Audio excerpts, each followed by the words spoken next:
Welcome to Therapy Inspired podcast. As therapists, we have a unique view of the world.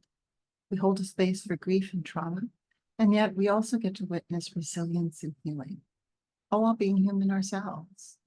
We hope to share helpful psychoeducation with our insights from our world as psychotherapists. And now a disclaimer. We'll be talking about things related to therapy. However, listening or engaging with this podcast does not equate to a therapist-client relationship.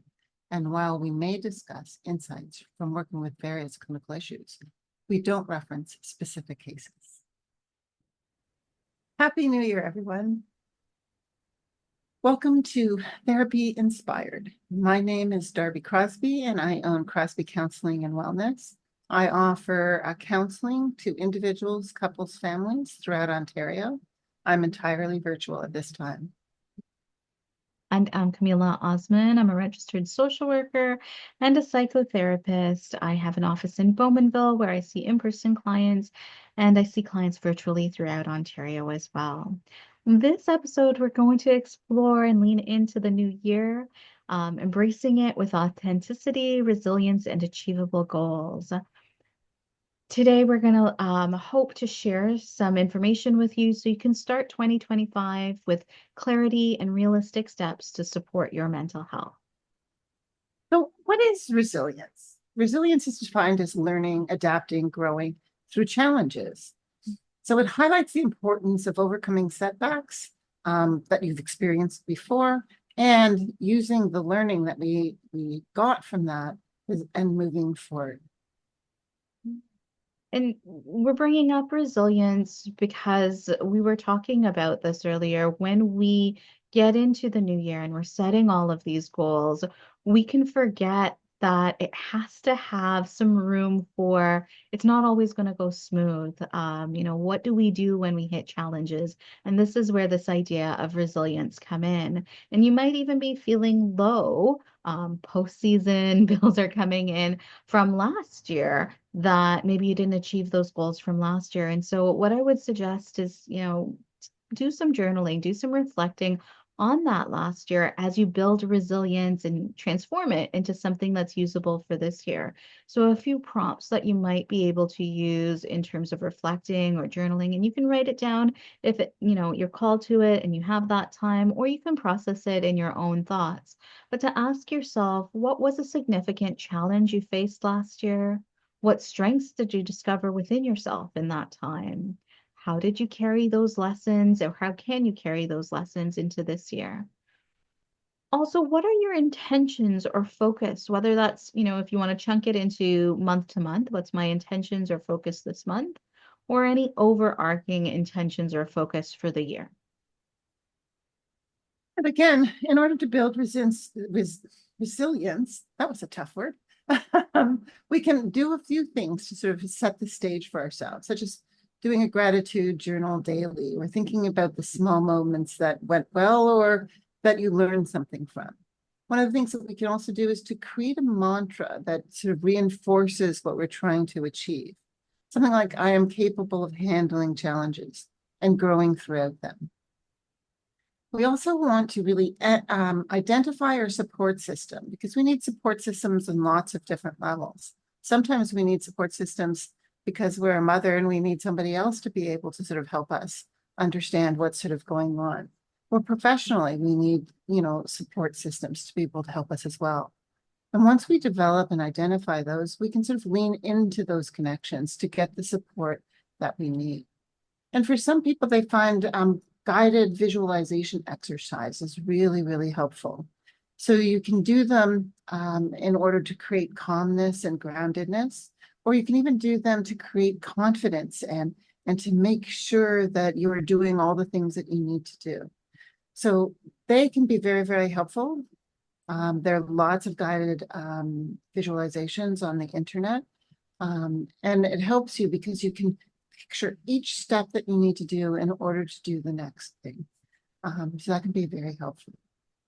And we talked about affirmations before. The visualizations are very similar to that, where by practicing it and bringing those thoughts to mind, it shifts our energy in between. So, as you say, like the guided visualization helps with confidence. It really does change that chemical reaction in our body just by visualization. And there's lots of different things you'll find on that, where people who play sports will visualize before they enter the arena, or as a way of reinforcing that confidence and calm. And so we can do that for our goals that we're setting for ourselves. And like Darby is saying, there's lots of guided meditation or visualizations like that available, whether that's on YouTube or elsewhere online.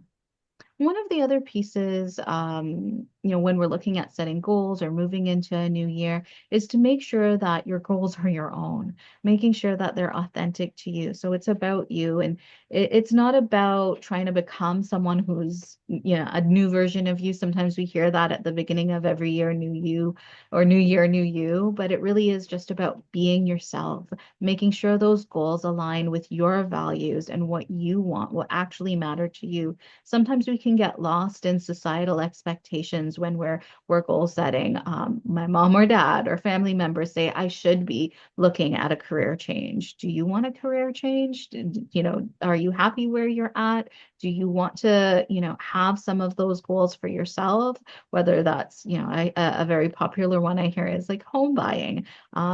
Is that actually what you want, or would that put you in a house poor situation? And so explore before you set a goal and you start working towards it. Explore, is it actually what you want? Does it align with your personal values? And does it align with your overall values? So making sure that values aren't competing with each other in that way, in a way that will feel overwhelming later on.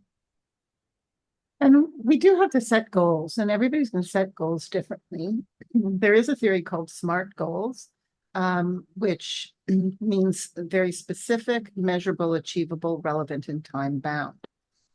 And this is a great approach for some things. However, it doesn't work for everyone in every situation. Because if we're working on something that's more emotional, it's hard to find those measurable, achievable markers that we need. If we're working on exercise, yes, we can say that we're going to, exercise 3 times a week and for this amount of time, and we can measure that. So SMART goals are really helpful. However, they don't offer us the support for everything. So find something that aligns with your values, as Kameela was saying earlier, and set them to paper, because sometimes if we write them down, they're more likely to manifest. And that's exactly, the next suggestion I was going to say is at the beginning of the year, do a vision board for yourself.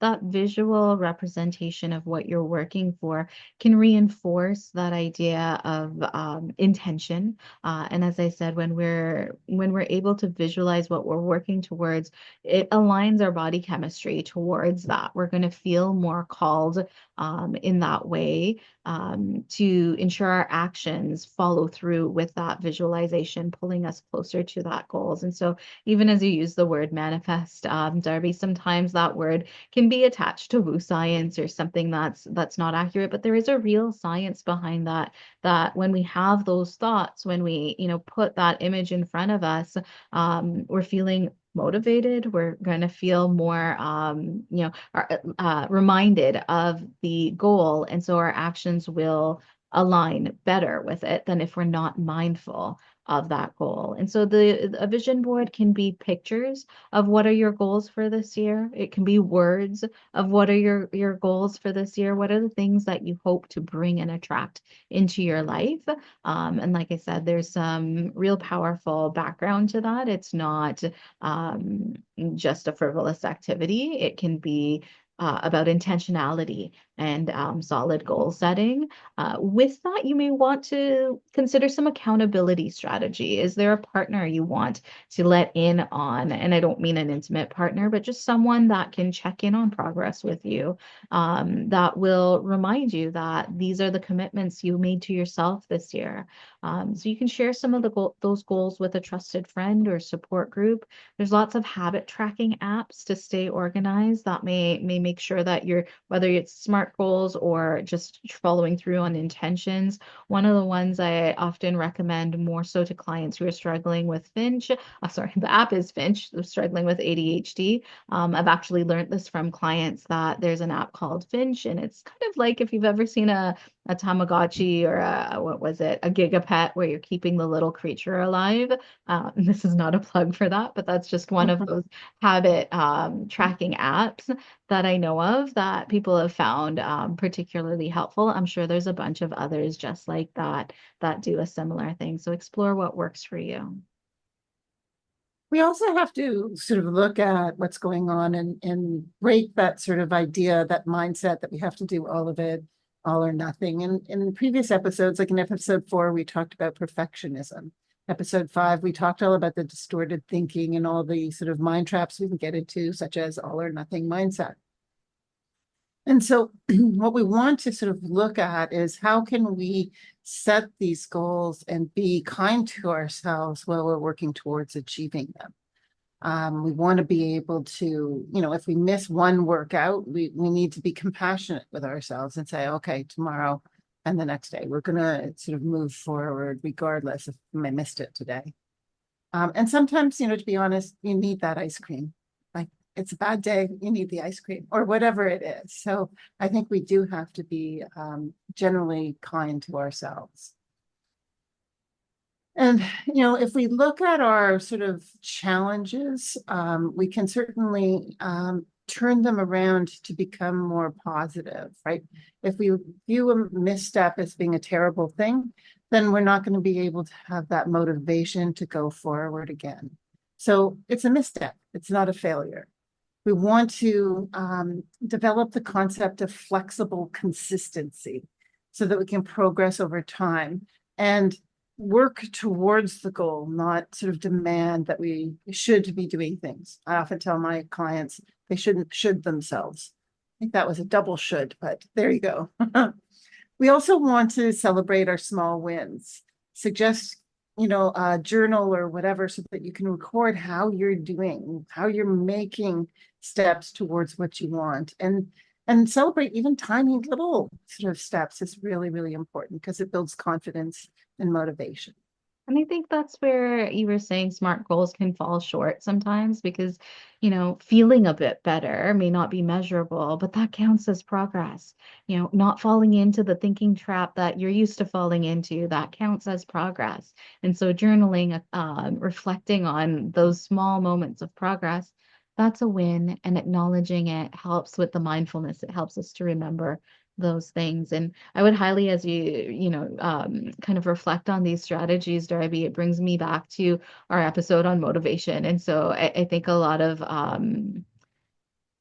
these suggestions would be enhanced by maybe going back and reading, not reading through, but listening back to the episode on motivation or even the episode on cognitive distortions, because those are the types of thinking traps, as you mentioned, that we can fall into. The other piece I think we need to keep in mind as we set some of these goals or working on how to continue with resilience is to be mindful of self-compassion, which is another thing we've talked a lot about, including in our episode of perfectionism, as you mentioned, with the all or nothing thinking. And so remembering that self-compassion is the idea of being kind to yourself to allow resilience. If we slip off track and we're harsh and self-critical, it's harder to feel motivated. It's harder to get back on track. So a huge piece of being resilient is being willing to be kind to ourselves, not be harsh, give ourselves grace, and then choose to get back on track with that goal afterwards. We've also talked in that motivation episode about habit stacking. So if you want to create a new habit, attach it to a habit that already exists. So you may want to, do your affirmations while you're brushing your teeth. You may want to get up in the morning and do that morning yoga as soon as you wake up, whatever it may be, and to make sure that it's doable starting point. So you may have a goal of a bigger habit, but you may want to start with what's doable for right now before you work towards that larger goal. And then again, overwhelm is another piece that we've talked about in the past. So being mindful of if you're starting to feel really overwhelmed with some of the expectations, you might be, taking on a little bit too much at once. How can you break it down, almost create stepping stones to those bigger goals? And we'll reassess. Is this, a 5-year plan instead of a 1-year plan? How to set yourself up for wins so that you don't get discouraged later on. I think that I want to encourage people to sort of reflect and connect with themselves in terms of what they really want to achieve. And it's really important to reach out for support and encouragement along the journey. Make sure that what you are choosing is in line with your values, that this is what you really want to achieve. So I encourage you to reflect on those intentions for the year, share any takeaways in the comment section, and do share the episode if you think it would be helpful for friends, leave a review. And if there's something you'd like us to talk about, you can send us an email at darbykameela@gmail.com.